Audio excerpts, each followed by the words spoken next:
Olá galera, bom dia.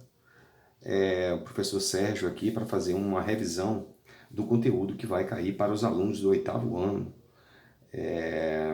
Conteúdo do terceiro bimestre para a prova da AV2, cujos assuntos são Império Napoleônico e também os processos de emancipações das colônias latino-americanas. Especificamente, nós vamos abordar essa revisão em duas partes, né? Primeiramente, ou inicialmente, como queira, nós vamos abordar o Império Napoleônico e depois a sua relação com os processos emancipatórios na América, especificamente a América Espanhola.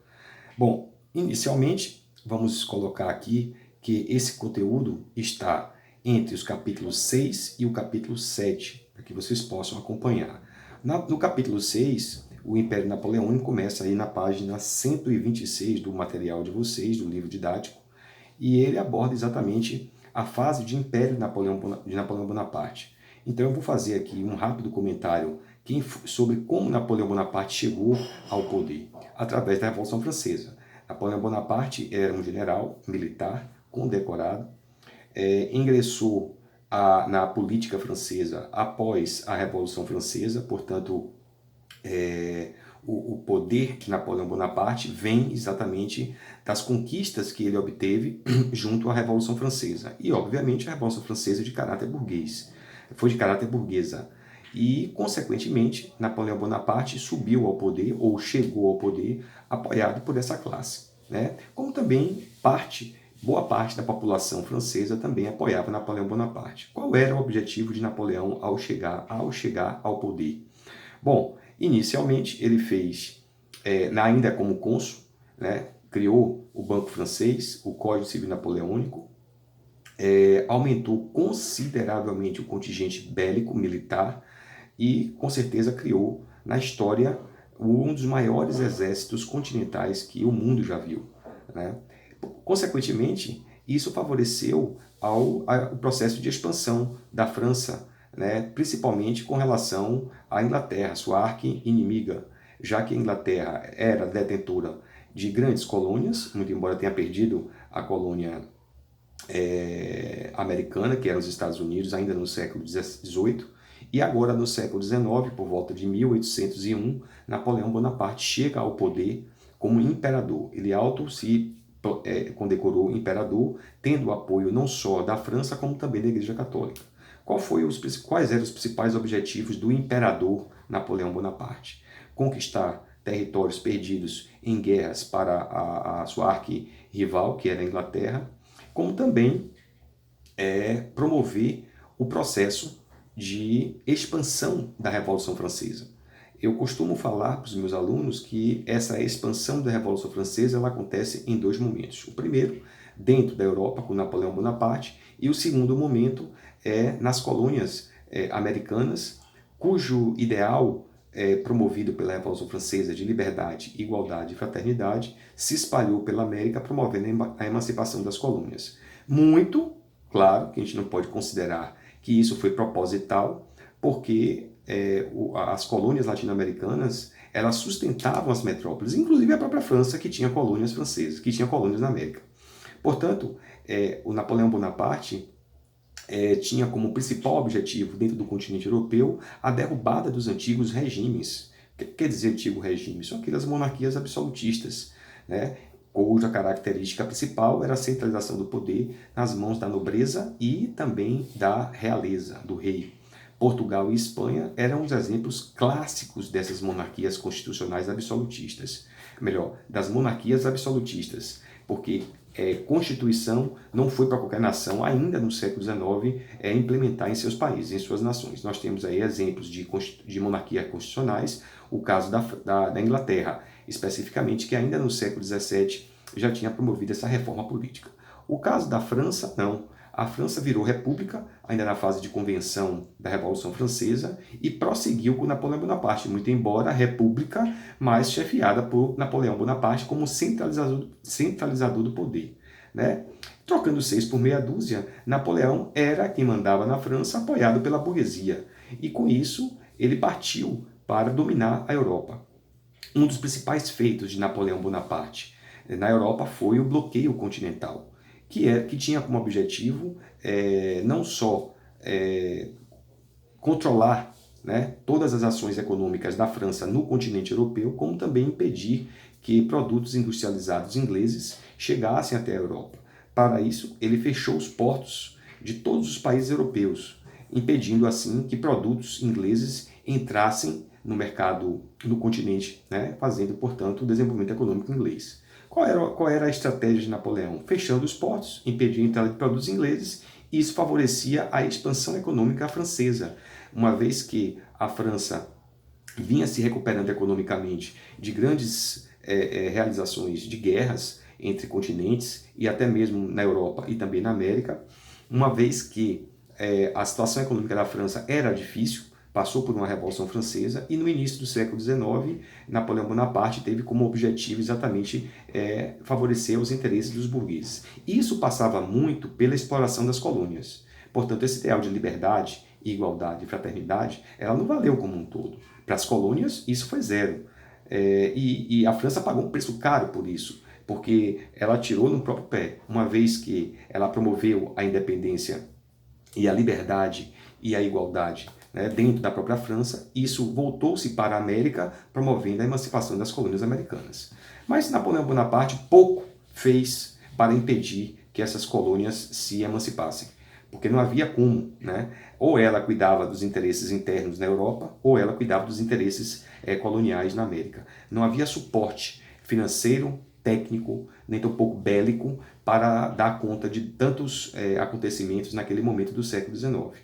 Então, a Inglaterra entendia, a França entendia com Napoleão Bonaparte que ao combater a Inglaterra economicamente, né, ela estaria também vencendo uma batalha. E de fato ocorreu. A Inglaterra ficou muito debilitada ao ponto de apoiar as monarquias, no caso específico de Portugal, para furar esse bloqueio continental, né? E isso aconteceu como consequência a invasão de Napoleão Bonaparte em Portugal, promovendo a fuga da família real portuguesa para o Brasil.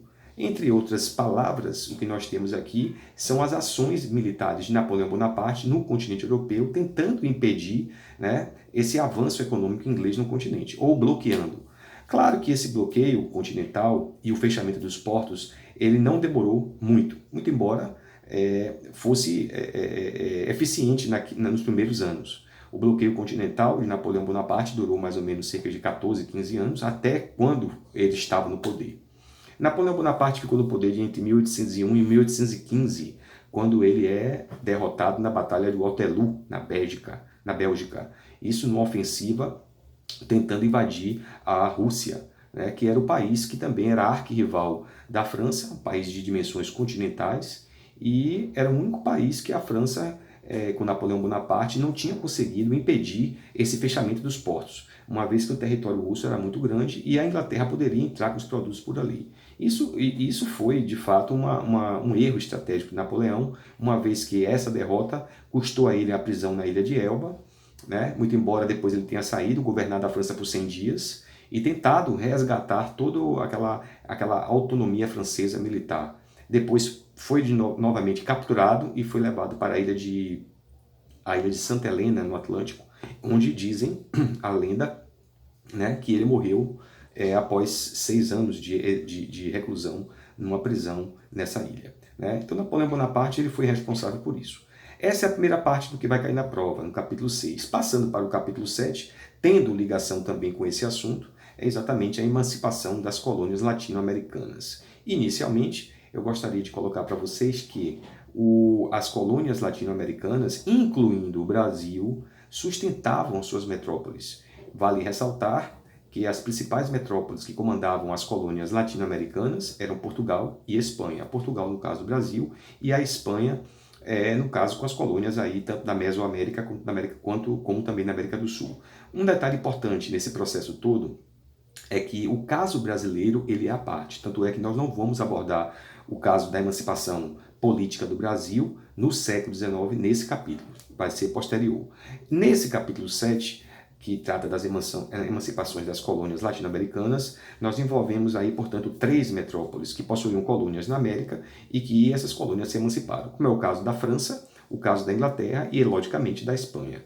Nós temos a participação das elites agrárias que já tinham, né, se sedimentado economicamente aqui na América, e sob essa influência da Revolução Francesa, como eu falei anteriormente, a Revolução Francesa ela possuiu dois pontos importantes, que foi o interno, com a Revolução Francesa e a expansão dentro da Europa, e a sua exportação, ou seja, a Revolução Francesa ela não ficou restrita ao continente europeu. Isso é um dado importante, porque quando nós observarmos as emancipações das colônias latino-americanas fora o Brasil, nós temos aí, com certeza, a análise de que a Revolução Francesa ela influenciou nas emancipações das colônias latino-americanas, né? Como a França e a Espanha eram nações que estavam disputando hegemonias econômicas e militares, a Espanha era uma das maiores potências, como também uma das maiores monarquias absolutistas, então eram potências que se rivalizavam e se duelavam constantemente, seja no campo bélico, seja no campo econômico, seja no campo político e ideológico, né? Obviamente que aqui na América já havia, já tinham ocorrido diversos levantes emancipatórios, né? E agora, com uma organização e o apoio, inclusive, da Inglaterra para essa emancipação também, né, algumas colônias elas tornaram-se independentes, como foi o caso do México, como foi o caso da Argentina, como foi o caso de Peru, Equador, Colômbia, todos os exemplos das colônias espanholas aqui na América, principalmente na América do Sul, se sobressaíram com duas situações, né? Eu posso apontar para vocês que dois fatores que impulsionaram essa emancipação das colônias latino-americanas, foi a influência da Revolução Francesa, como já disse, e dois, foi a própria organização das elites agrárias dessas colônias espanholas que promoveram o seu processo de emancipação. Portanto, quando essas colônias se tornaram independentes das suas metrópoles europeias, especificamente da metrópole Espanha, isso foi o corte do cordão umbilical. E esse poder das antigas colônias vai cair no colo das elites agrárias. Sejam elas sustentadas pelos cabildos, né, pelas organizações que haviam aqui dentro na América, como também pelas elites agrárias, principalmente dos chapetones, né, dos crioulos que haviam aqui dentro, né?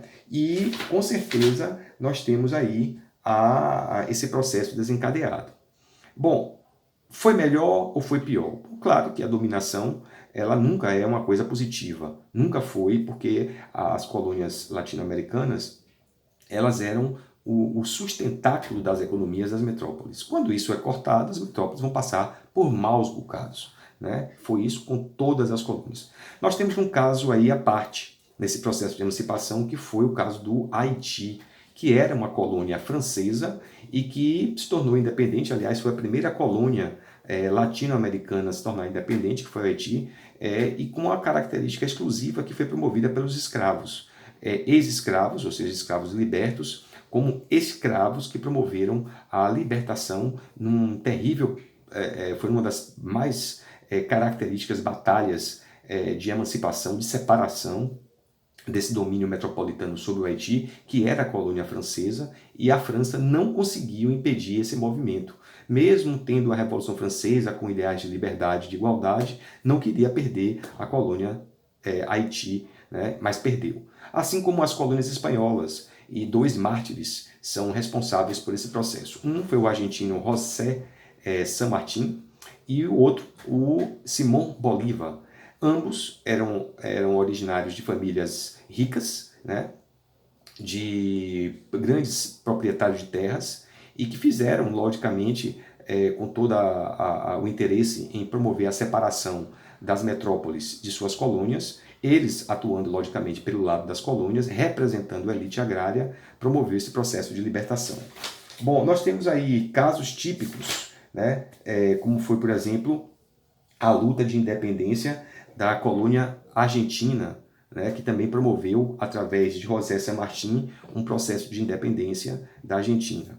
E ele procurou qual foi o papel exclusivo, qual foi o papel, ele só ficou na Argentina, José San Martín? Não, José San Martín também foi um mártir, né, foi um líder que exportou esse processo de emancipação das colônias latino-americanas para outras colônias aqui na América, né, na América do Sul especificamente, né, e encontrando aí com até o México, onde vários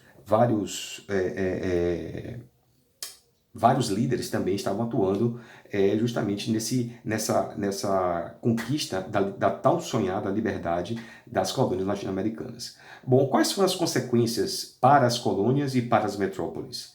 Para as colônias, eu já acabei de colocar aqui, que foi um processo de independência que resultou na tomada do poder, né, das colônias, transformando-se, emancipando-se, tornando os países, nações independentes de caráter republicano, à exceção do Brasil e do México, que quando se tornou independente ainda tentou ser uma monarquia, mas depois houve uma contra-revolução e o México tornou-se república. Assim como os demais países, as demais colônias da América Latina, todas, sem exceção, transformaram-se em república. Claro, o Brasil é um caso à parte, como eu já mencionei. Então, fica aí essa dica do que vai cair na prova, né? O capítulo 6 e capítulo 7. O capítulo 7, gente, deve ir basicamente até a independência da Argentina, tá? Com José San Martín. É isso. No mais, boa sorte para vocês.